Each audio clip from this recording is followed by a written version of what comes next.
इमाम हुसैन पीठ पर है, प्यारे मुस्तफा सजदे में। सवाल किया हमने, या रसूल अल्लाह सजदे से सर क्यों नहीं उठा रहे हैं? इमाम हुसैन छोटे हैं, सजदे तूले नबी से जवाब आता है कि तुम हुसैन को फातिमा का बेटा, हुसैन को अली का जिगर ही मत समझना। हकीकत में हुसैन क्या है? ख्वाजा गरीब नवाज ने मिजाज दिया, शाह अस्त हुसैन, बादशाह अस्त हुसैन, सरदाद नदाद, दस्त दर दस्ते यजीद, हक्का के बिना ला इलाहा अस्त हुसैन, दीन अस्त हुसैन, दीपना अस्त हुसैन। अब बात समझ में आ गई, या रसूल अल्लाह सजदे से सर क्यों नहीं उठा रहे हैं? जवाब मिला, सर उठाऊंगा, हुसैन गिर जाएंगे, और हुसैन दीन है, कहीं दीन जख्मी ना हो जाए। हमारी गुफ्तगू की हेडिंग है मुहर्रम की 10 तारीख। इमाम हुसैन रज़ियल्लाहु ताला अन्हु ने जिस दिन आप जामे शहादत नोश करते हैं, जुमा का दिन था, मुहर्रम की 10 तारीख थी, 61 हिजरी था। ये दिन क्यों सेलेक्ट हुआ? और ये मिन जानिबिल हुसैन है या मिन जानिबिल ला है या मिन जानिबिल यजीद है? इसका जवाब ये है कि ये दिन मिन जानिबिल हुसैन नहीं, क्योंकि इमाम हुसैन को मजबूर किया गया करबला में उतरने पर। ये दिन का सिलेक्शन मिन जानिबिल यजीद नहीं है, वो तो पहले ही से मरदूद और खबीस था। बचा सिर्फ मशीयत इलाही, तो इस दिन का इंतखाब मिन जानिबिल्लाह हुआ। और मिन जानिबिल्लाह क्यों हुआ? इसलिए कि यही वो दिन है जिस दिन अल्लाह ने आसमान, जमीन, कलम और लौह की तख्लीक फरमाई। पूरी दुनिया में मुहर्रम की 10 तारीख आसमान बना, जमीन बनी, कलम बना और लौह, जिस पे हम लोगों की तकदीर लिखी हुई। नंबर 2, हजरत आदम व हव्वा दुनिया के पहले आदमी, बल्कि आदमी नहीं, हजरत आदम पर आदमी का इतलाक नहीं होता, क्योंकि आदमी में जो या है वो या निस्बती है। हिंदुस्तान में रहने वाले को हिंदुस्तानी कहते हैं, ऐसे ही आदम के बेटे बेटियों को आदमी कहते हैं। आदम अलैहिस्सलाम आदमी नहीं, वो इंसान। हजरत आदम और हजरत हव्वा की तख्लीक जुमा के दिन मुहर्रम की 10 तारीख। हजरत आदम अलैहिस्सलाम दुनिया में आए, 300 साल तक तौबा करते रहे। सडनली ख्याल आया, ये हो गया, शुरू हो गया। सडनली ख्याल आया कि मैंने अर्श पे देखा था अल्लाह के साथ लफ्ज मोहम्मद मुहर्रर था, यकीनन ये रिस्पेक्टेबल और महबूब है। ए अल्लाह, मोहम्मद सल्लल्लाहु अलैहि वसल्लम के सदक़े में मुझे बख्श दे। 300 साल के बाद तौबा जिस दिन कबूल हुई, मुहर्रम की 10 तारीख जुमा का दिन था। हजरत नूह अलैहिस्सलाम 40 दिन तक कश्ती को लेके पानी पर तैरते रहे। पूरी दुनिया में पानी है, जमीन से भी पानी निकला था, आसमान से भी पानी निकला था। उस कश्ती ने 7 मरतबा खाने काबा का तवाफ किया था। उस कश्ती में जो बचे थे वही जिंदा रहे, जो नहीं बैठे थे वो गर्काब हो। तारीख की किताबों में आता है दुनिया के सबसे ऊंचे पहाड़ से 15 फीट ऊपर पानी था, और सबसे ऊंचा पहाड़ माउंट एवरेस्ट है, 8,848 मीटर जिसकी ऊंचाई है, उससे 15 फीट ऊपर पानी था। नूह अलैहिस्सलाम का बेटा भी मारा गया, नबी का बेटा मारा गया। अगर कोई शख्स कहता है बेटे की वजह से बाप पर हुक्म आयद होता है, तो ये सरासर गलत है। नबी थे, बेटा काफिर था, जहन्नम में गया, मर गया। ऐसे ही हजरत अमीर मुआविया सहाबी है, जन्नती है, बेटा यजीद है, जहन्नबी है, मरदूद है, खबीस। यजीद की खुबासत की बुनियाद पर बाप पर कोई हुक्म आयद नहीं होता है। नूह अलैहिस्सलाम की कश्ती 40 दिन तक घूमती रही। जिस दिन जूदी पहाड़ पर रुकी, मुहर्रम की 10 तारीख जुमा का दिन था। 40 साल तक हजरत याकूब अलैहिस्सलाम हजरत यूसुफ अलैहिस्सलाम के फिराक में रोते रहे। भाइयों में कुआं में डाल दिया, काफला ने कुआं से निकाला, बाजारे मिस्र में बेच दिया। अल्लाह ने यूसुफ अलैहिस्सलाम को पूरे मिस्र, इंसान, जमीन, कपड़े, मवेशी, जानवर सब का मालिक बना दिया। याकूब अलैहिस्सलाम रो रहे थे। भाइयों ने कहा कि यूसुफ को भेड़िया खा गया। याकूब अलैहिस्सलाम नबी थे, अपने बेटे की हयात की खुशबू आ रही थी। उन्होंने कहा ना, मेरा बेटा जिंदा है। 40 साल के बाद जिस दिन मुलाकात हुई, मुहर्रम की 10 तारीख जुमा का दिन था। हजरत इदरीस अलैहिस्सलाम को अल्लाह ने आसमान पर उठाया, मुहर्रम की 10 तारीख जुमा का दिन था। हजरत अय्यूब अलैहिस्सलाम बीमारी से शिफायाब हुए, मुहर्रम की 10 तारीख जुमा का दिन था। हजरत यूनुस अलैहिस्सलाम 40 दिन मछली के पेट में रहे और समंदर में घूमते रहे। 40 दिन के बाद जिस दिन मछली ने साहिल बहर पे उतारा, मुहर्रम की 10 तारीख जुमा का दिन है। हजरत ईसा अलैहिस्सलाम को अल्लाह ने आसमान पर उठाया, मुहर्रम की 10 तारीख जुमा का दिन। सुलेमान अलैहिस्सलाम को रूए जमीन की सल्तनत अता फरमाई, मुहर्रम की 10 तारीख जुमा का दिन। हमारे नबी सल्लल्लाहु अलैहि वसल्लम का निकाह हजरत खदीजा से हुआ, मुहर्रम की 10 तारीख जुमा का। इससे ये समझ में आया, ये जो सिलेक्शन हुआ है आशूरा का शहादत हुसैन के लिए, ये मिन जानिबिल्लाह है। और इन तमाम जो हिस्ट्री बयान की मैंने, इसमें एक अजीम काम हुआ नबी का, तारीख का, इस्लाम का, अल्लाह की मखलूकों में अजीम मखलूक का, शाहकार का। इसी से ये समझ में आया कि इस्लाम बिल्कुल डेड हो चुका था, उसकी बॉडी को ब्लड की जरूरत थी। खल्लाके दो आलम ने इस्लाम की बॉडी में जिसके ब्लड की जरूरत थी, उसका इंतखाब फरमाया। और वो थे हजरत इमाम हसन, हजरत अली असगर, हजरत अब्बास, हजरत अली अकबर, हजरत ज़ुहैर बिन क़ीन, हजरत हुर व गैरुहुम रदियल्लाहु अन्हुम। इसीलिए क़यामत तक हम शान से ये कहते हैं, तेरी कुर्बानी ने जिंदा कर दिया इस्लाम को, वो रहेगा ताबत तेरी बदौलत ऐ हुसैन। तारीख़ करबला में आपने तफसील के साथ अपने इमाम साहब से सुनाओ।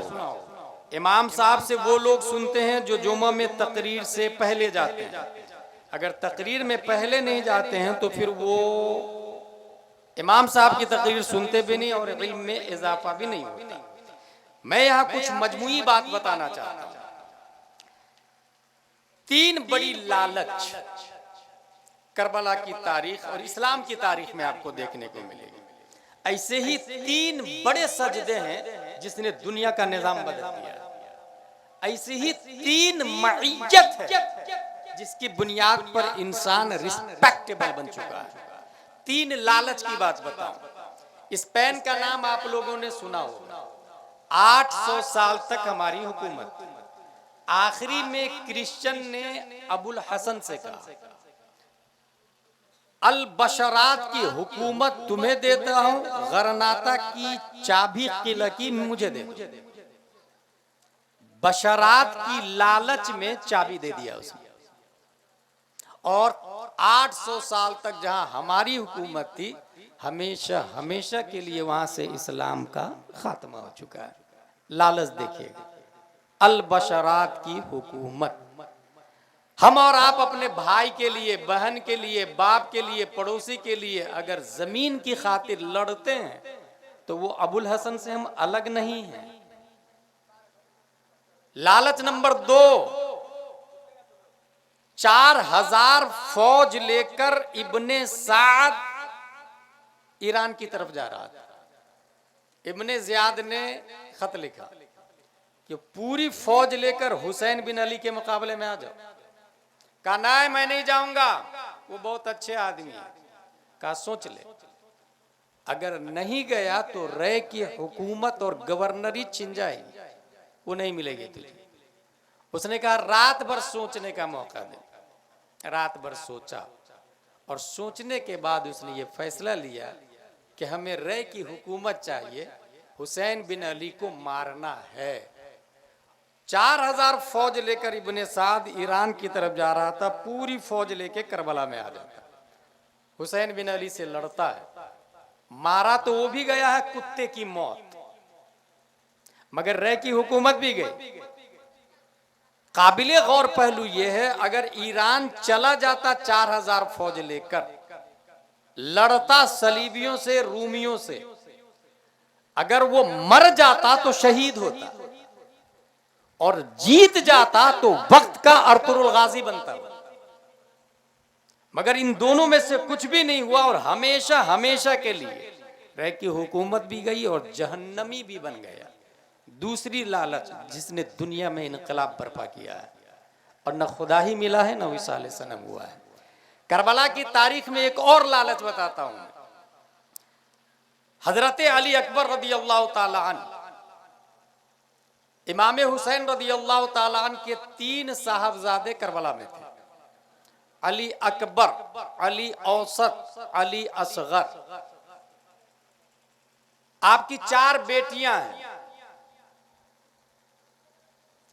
सकीना, रुकैया, फातिमा सुगरा और सफिया।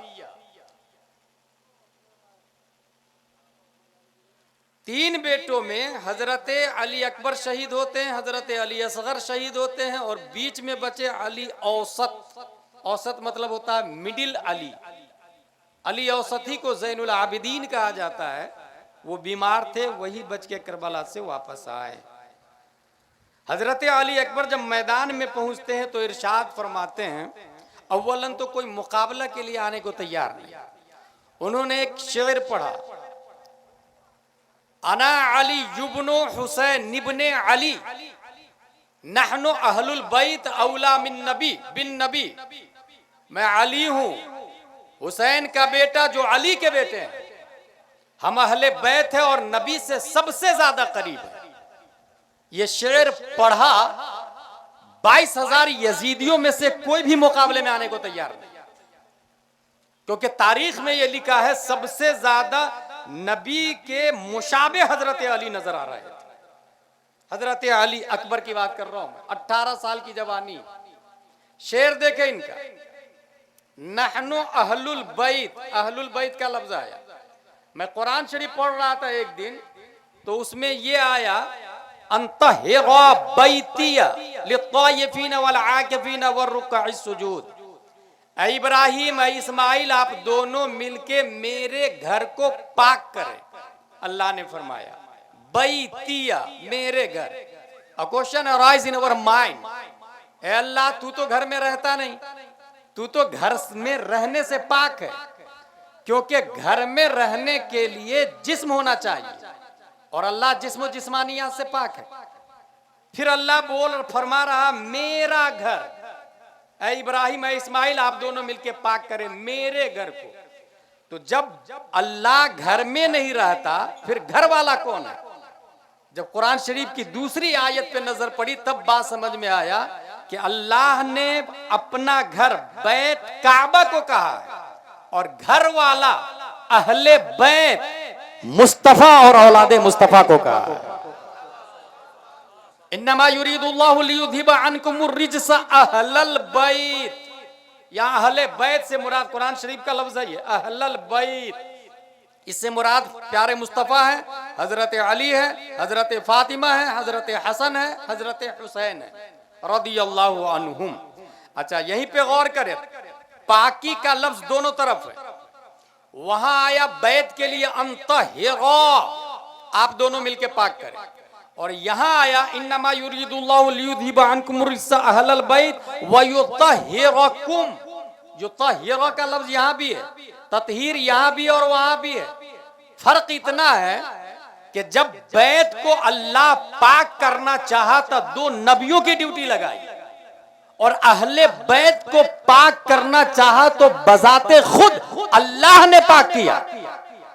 और फर्क यह है कि बैत काबा हजरत इब्राहिम और इस्माइल ने पाक किया, वो दोबारा ना पाक हुआ। फिर बुत रखे गए, फिर मूर्तियां रखी गई, फिर सनम रखे गए, फिर माबूदाने बातिल रखे गए। पाक किया था 2 नबियों ने, बैत दोबारा ना पाक हो गया। मगर अहले बैत को अल्लाह ने पाक किया है, और जिसे अल्लाह पाक कर दे वो दोबारा कभी नापाक नहीं हो सकता है। इसीलिए आप आलिम बन सकते हैं, इट्स पॉसिबल। आप मुफ्ती बन सकते हैं, इट्स आल्सो पॉसिबल।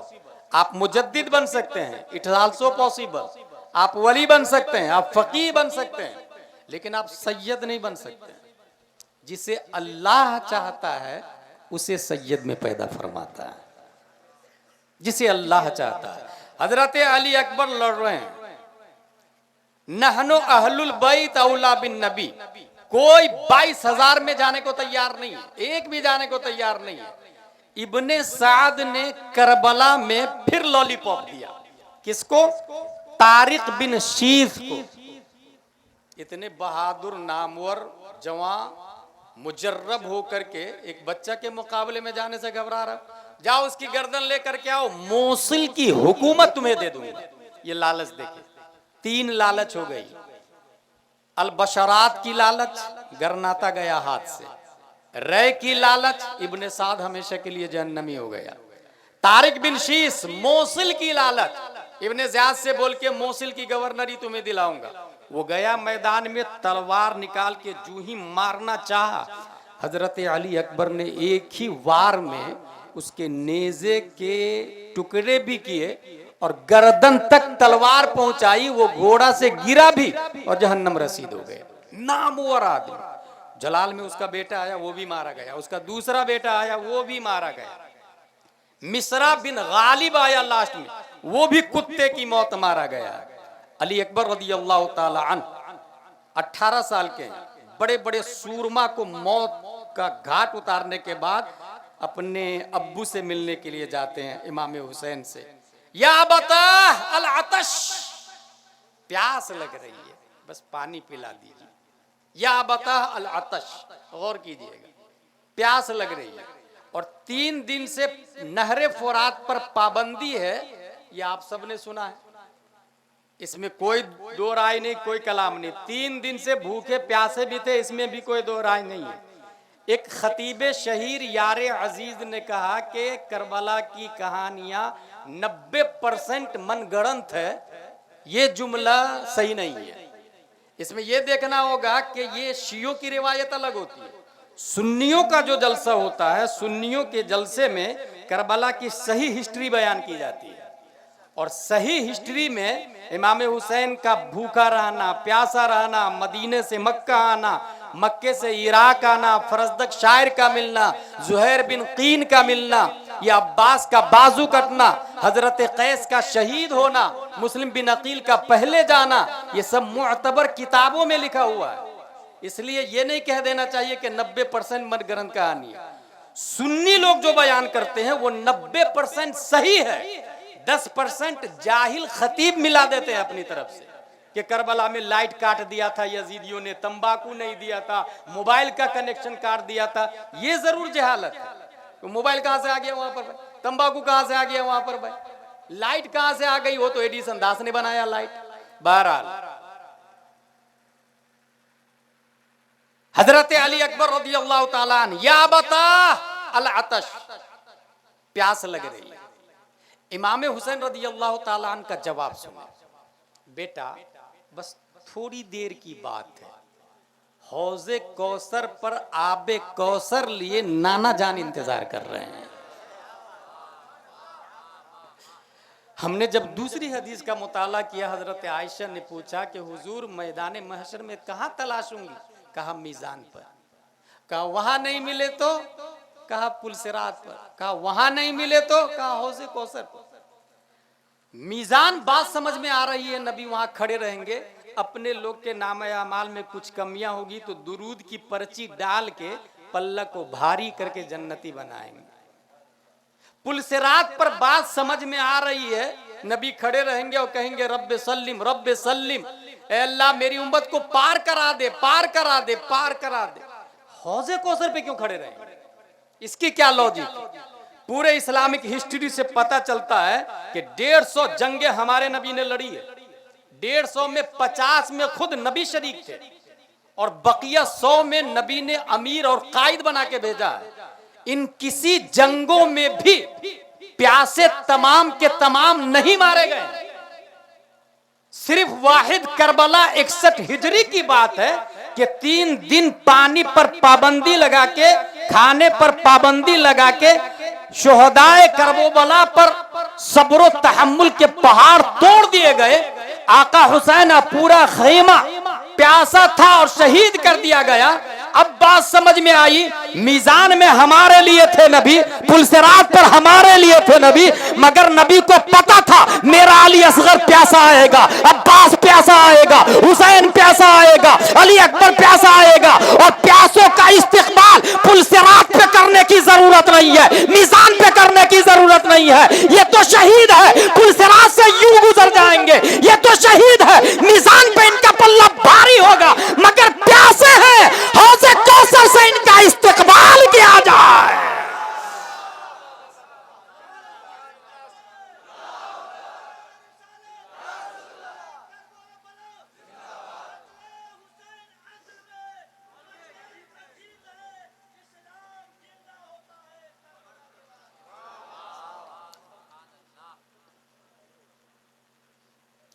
तीन लालच बता दी मैंने। अल बशरात अबुल हसन इब्ने साद रै की हुकूमत, तारिक बिन शीस मोसिल की हुकूमत।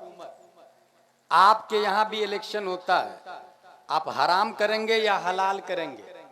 अपनी बहन का हिस्सा देंगे या नहीं देंगे? भाई का हिस्सा देंगे या नहीं देंगे? बाप को बुढ़ापे में खिदमत करेंगे या नहीं करेंगे? या जो करता है उसको मजीद सपोर्ट करेंगे या नहीं करेंगे? अगर नहीं तो किसने कहा हम Hussaini? How is this possible bro? एक सवाल का जवाब दे। हम लोग यजीद के खिलाफ हैं, क्यों? It's very simple question. क्योंकि इमाम हुसैन का कत्ल किया है। लेकिन इमाम हुसैन यजीद के क्यों खिलाफ थे? क्या इसलिए कि उसने अली असगर का कत्ल कर दिया था? नहीं। अब्बास को कत्ल कर दिया था? नहीं। ये तो सब होने वाला है। इमाम हुसैन क्यों खिलाफ थे? इमाम हुसैन इसलिए खिलाफ थे कि वो रहमान की इत्तिबा नहीं कर रहा था, शैतान की इत्तिबा कर रहा था। वो हराम में गिरफ्तार हो गया था। यजीद हरामकारी कर रहा था, जिना कर रहा था, शराब पी रहा था, अय्याशियां कर रहा था। इसका मतलब जानी के खिलाफ होना यह हुसैनी है, शराब के खिलाफ होना यह हुसैनी है, क्रिमिनल के खिलाफ होना यह हुसैनी है। यजीद तो बाद में मारा है हुसैन को ना, मगर इमाम हुसैन पहले से उसके पीछे नमाज नहीं पढ़ रहे हैं। फासिक के पीछे नमाज न पढ़ना यह हुसैनी है। यहीं से यह समझ में आया, जब फासिक के पीछे हम नमाज नहीं पढ़ते हैं तो वहाबी देवबंदी के पीछे कहां से नमाज हो जाएगी? अहले हदीस के पीछे कहां से नमाज हो जाएगी? हम अपनी मस्जिद में ये बोर्ड लगा दे कि ये सिर्फ सुन्नी सहीउल अकीदा की मस्जिद है, कोई वहाबी देवबंदी ना आए। ये ओरिजिनल इमाम हुसैन का तरीका होगा, ओरिजिनल हुसैनी मिजाज होगा, ओरिजिनल हुसैनी तरीका होगा। तीन लालच हो गई। मेरी तकरीर खत्म होने वाली है। 3 सजदे तारीखी बता दूं मैं आपको। 3 सजदों ने दुनिया का निजाम बदला है। पहला सजदा जंगे बद्र में हजरत अली रदियल्लाहु ताला अन्हु तलवार जुल्फिकार लिए और काफिरों को मर्डर करके जहन्नम रसीद करके अपनी बॉडी को रिचार्ज करने के लिए नबी को देखने के लिए आए। नबी के लिए जंगे बद्र, मैदान बद्र में एक अरीश बनाया गया था, झोपड़पट्टी। उस झोपड़पट्टी में नबी आराम फरमा थे। बॉडीगार्ड की हैसियत हजरत अबू बकर सिद्दीक रदियल्लाहु ताला अन्हु थे। हजरत अली चंद काफिरों को मारने के बाद जाके देखा तो नबी सजदे में है। और सजदे में क्या लिखा था? क्या पढ़ रहे थे? सुबहान रब्बियल आला। नहीं, सजदे की तस्बीह बदली हुई थी। यहां सजदे की तस्वीर थी, या हय्यो या कय्यूम, या हय्यो या कय्यूम, या हय्यो या कय्यूम, ए कायम ए जिंदा, ए कायम बिज़ात, ए हय बिज़ात, या हय्यो या कय्यूम, या हय्यो या कय्यूम। हजरत अली फिर वापस पलटे, चंद काफिरों को जहन्नम रसीद किया, फिर आके देखे नबी को देख लूं ताकि अपने अंदर एनर्जी आ जाए, मैं रिफ्रेश हो जाऊं। जाके देखा नबी फिर सजदे में है, या हय्यो या कय्यूम, या हय्यो या कय्यूम। हजरत अली इरशाद फरमाते हैं, अल्लाह की कसम, नबी ने उस वक्त तक सजदे से सर नहीं उठाया जब तक हम जंग बद्र को जीत नहीं गए थे। जंग बद्र को जीत नहीं गए थे। मेरे दिमाग में एक सवाल आया, या रसूल अल्लाह, सजदे से सर क्यों नहीं उठा रहे हैं? कहा, दीन जख्मी ना हो जाए, मारका चल रहा है, इस्लाम पर शब-ओ-खून मारा जा रहा है। आज अगर दीन जीता तो हमेशा के लिए जीत जाएगा। निस्तो नाबूद करने के लिए 313 के मुकाबले में 950 है। अबू जहल पूरी टीम के साथ मोहम्मद सल्लल्लाहु अलैहि वसल्लम का खात्मा करना चाहता। नबी सजदे में, या रसूल अल्लाह, सजदे से सर क्यों नहीं उठा रहे हैं? जवाब, दीन जख्मी ना हो जाए। पहले सजदे ने दुनिया का निजाम बदल दिया। दूसरा सजदा, नबी मस्जिद नबवी में है, हालत सजदे में पीठ पर इमाम हुसैन बैठ चुके हैं। अब नबी सजदे से सर नहीं उठा रहे हैं, तस्बीह पढ़ी जा रही है वही सुभान रब्बियल आला, मगर 3 बार पढ़ना चाहिए, 5 बार पढ़ना चाहिए, मगर यहाँ 7, 8, 9, 10, 20, 30, 40, 50 गिनती बंद, काउंटलेस, बेशुमार, अनगिनत। इमाम हुसैन पीठ पर है, प्यारे मुस्तफा सजदे में। सवाल किया हमने, या रसूल अल्लाह, सजदे से सर क्यों नहीं उठा रहे हैं? इमाम हुसैन छोटे हैं। सजदे तूले नबी से जवाब आता है कि तुम हुसैन को फातिमा का बेटा, हुसैन को अली का जिगर ही मत समझना। हकीकत में हुसैन क्या है? ख्वाजा गरीब नवाज ने मिजाज दिया, शाह अस्त हुसैन, बादशाह अस्त हुसैन, सरदाद नदाद, दस्त दर दस्ते यसीर, हक्का के बिना ला इलाहा अस्त हुसैन, दीन अस्त हुसैन, दी पनाह अस्त हुसैन। अब बात समझ में आ गई, या रसूल अल्लाह, सजदे से सर क्यों नहीं उठा रहे हैं? जवाब मिला, सर उठाऊंगा, हुसैन गिर जाएंगे, और हुसैन दीन है, कहीं दीन जख्मी ना हो जाए।